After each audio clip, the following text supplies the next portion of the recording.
Hello students, today we are going to start chapter 6 Lines and Angles exercise 6.2 introduction. Parallel lines and a transversal. A line which intersects two or more lines at distinct point is called transversal line. तो parallel lines आपको पता है जो non intersecting lines होती है वो parallel lines होती है और and a line which intersects two और मोर लाइन। तो यहाँ पर आप देखेंगे एम और एन हमारी लाइंस है जिसको इंटरसेक्ट कर रही है एल लाइन। तो यहाँ पर जो एल है इसको हम बोलेंगे transversal. A line which intersects two और more lines at distinct points. तो यहाँ पर आपके इंटरसेक्ट कर रही है ये पी और क्यू पॉइंट्स पे, इस कॉल्ड अ ट्रांसवर्सल लाइन। तो यहाँ पर एम और एन हमारी लाइन है जो कि एल लाइन जो है वो हमारी ट्रांसवर्सल लाइन है और एम और एन को वो इंटरसेक्ट कर रही है पी और क्यू पॉइंट्स पे। Here line L is the transversal of line M and N. यहाँ पर आपके जब भी ये लाइन इंटरसेक्ट करेगी इन टू लाइन्स को तो यहाँ पर कुछ इंटीरियर एंगल बनेंगे, कुछ एक्सटीरियर एंगल बनेंगे। तो ये हमारे जो 3, 4, 5, 6 हैं ये हमारे इंटीरियर एंगल्स हैं। जो अंदर की तरफ एंगल्स होंगे वो इंटीरियर एंगल्स होंगे और एंगल 1, 2, 7, 8 हमारे एक्सटीरियर एंगल्स हैं। यहाँ पर आप देखेंगे ये एंगल्स हमारे बाहर की तरफ हैं तो इन्हें हम एक्सटीरियर एंगल्स बोलेंगे। तो आपके एक्सटीरियर एंगल्स हो जाएंगे 1, 2, 7, 8 एंड इंटीरियर एंगल्स हो जाएंगे आपके 3, 4, 5, 6। Pair of angles form when a transversal intersect two lines. तो यहाँ पर कुछ एंगल्स बनेंगे, उनको हम यहाँ पर देखेंगे। सबसे पहले करस्पॉन्डिंग एंगल्स। तो यहाँ पर करस्पॉन्डिंग एंगल्स क्या होते हैं वो हम देखेंगे। यहाँ पर एंगल 1 और एंगल 5 यहाँ पर ये करस्पॉन्डिंग एंगल है। एंगल 2, एंगल 6 ये भी करस्पॉन्डिंग एंगल है। एंगल 4 और एंगल 8 ये भी करस्पॉन्डिंग एंगल है। एंगल 3 एंड एंगल 7 ये क्या है, करस्पॉन्डिंग एंगल्स हैं। तो यहाँ पर हमारे कुछ एंगल्स बन रहे हैं जिसके अंदर करस्पॉन्डिंग एंगल्स जो होते हैं वो आपको ध्यान में रखना है कि कौन कौन से होते हैं।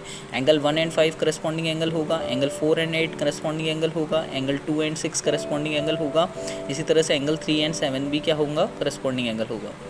Now alternate interior angle. तो जैसा इसमें नाम है अल्टरनेट इंटीरियर एंगल, तो यहाँ पर आपको इंटीरियर एंगल्स ही देखने हैं और अल्टरनेट एंगल्स देखने हैं। तो यहाँ पर angle 4 and angle 6 alternate interior angle हैं। एंगल 3 एंड एंगल 5 भी यहाँ पर क्या है, अल्टरनेट इंटीरियर एंगल्स हैं।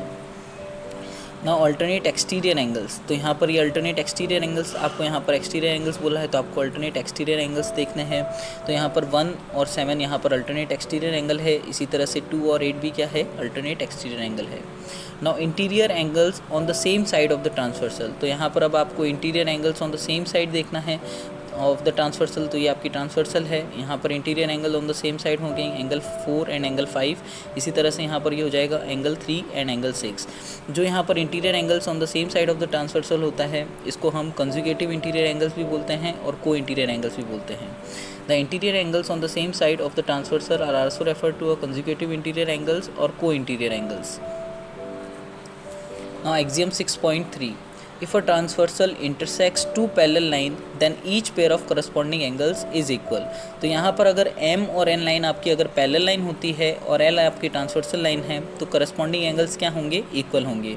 That is angle 1 is equal to angle 5, angle 4 is equal to angle 8, angle 2 is equal to angle 6, angle 3 is equal to angle 7। तो हमने last part में हमने देखा था कि करस्पॉन्डिंग एंगल्स क्या होते हैं। अब आपको ये बता रहे हैं कि अगर आपकी दो लाइंस पैरेलल है और बीच में एक ट्रांसवर्सल लाइन है तो करस्पॉन्डिंग एंगल्स क्या होंगे, इक्वल होंगे।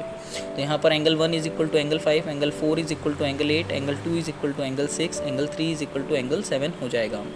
Now axiom 6.4। एक्सियम 6.4 कन्वर्ज है एक्सियम 6.3 के। यहाँ पर आपको एक्सियम 6.3 के अंदर बोला था कि अगर दो लाइंस पैरेलल है तो करस्पॉन्डिंग एंगल्स इक्वल होंगे।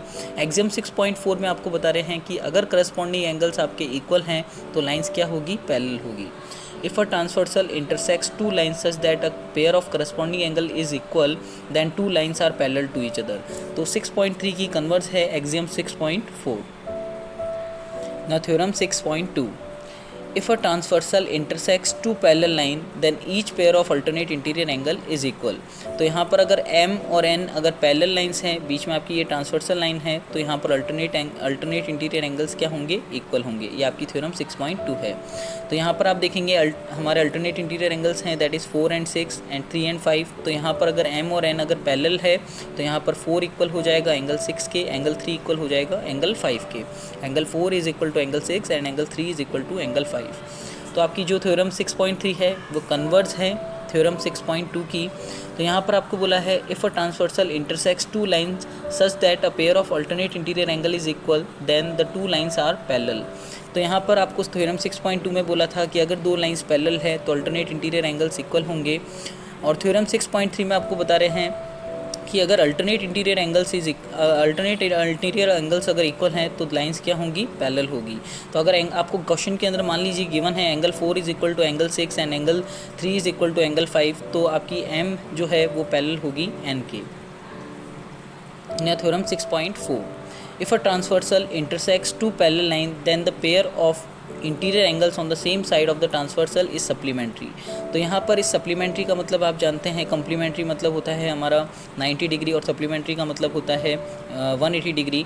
तो यहाँ पर आप देखेंगे कि आपको इस थ्योरम के अंदर बोला है कि अगर हमारे यहाँ पर आपको इंटीरियर एंगल्स की बात हो रही है, if a transversal intersects two parallel line then each pair of interior angles on the same side. Interior angles on the same side मतलब co interior angles.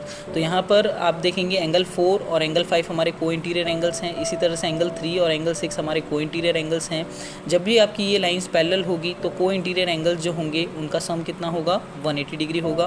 That is अगर आपकी m, आपको question के अंदर मान लीजिए अगर आपको गिवन है m पैरेलल है n के और आपकी एक ट्रांसवर्सल लाइन है, तो एंगल 4 प्लस एंगल 5 करेंगे, उनका सम कितना होगा, 180 डिग्री। इसी तरह से एंगल 3 प्लस एंगल 6 कितना होगा, 180 डिग्री। तो angle 4 plus angle 5 is equal to 180 degree and angle 3 plus angle 6 is equals to 180 degree. तो जो आपकी थ्योरम 6.5 है वो कन्वर्स है थ्योरम 6.4 की। इसके अंदर आपको बोला है if a transversal intersects two line such that a pair of interior angle on the same side of the transversal is supplementary then the two lines are parallel. तो यहाँ पर अगर आपको क्वेश्चन के अंदर गिवन है मान लीजिए कि angle 4 plus angle 5 is equal to 180 degree, तो आपको यहाँ पर पता चल जाएगा कि m जो है वो पैरेलल है n के बाय थ्योरम 6.5। तो यहाँ पर आपकी जो थ्योरम 6.4 थी वो आपको बता रही थी यहाँ पर अगर दो लाइंस पैरेलल है दैट इज़ m पैरेलल है अगर n के, तो यहाँ पर जो को इंटीरियर एंगल्स हैं यानी interior angles on the same side of the transversal, उनका सम जो होगा वो 180 डिग्री होगा। That is angle 4 plus angle 5 is equal to 180 degree and angle 3 plus angle 6 is equal to 180 degree. अब थ्योरम जो 6.5 है वो कन्वर्स है 6.4 की। तो इसके अंदर आपको अगर मान लीजिए क्वेश्चन के अंदर गिवन है angle 4 plus angle 5 is equal to 180 degree, तो आपकी m जो है वो पैरेलल होगी n के। Now theorem 6.6, lines which are parallel to the same line are parallel to the other line. तो यहाँ पर आपको एक फिगर दिख रहा है, इसके अंदर AB जो है वो CD के पैरेलल है और CD जो पैरेलल है EF के पैरेलल है। अगर AB पैरेलल है CD के और CD पैरेलल है EF के, तो AB भी पैरेलल होगी EF के। Lines which are parallel to the same line are parallel to each other. You can see as in the above figure, if AB is parallel to CD and EF is parallel to CD then AB is parallel to EF। तो यहाँ पर अगर AB parallel है CD के और CD parallel है EF के, तो AB भी पैरेलल होगी EF के। तो ये आपकी थ्योरम 6.6 है। Thank you students.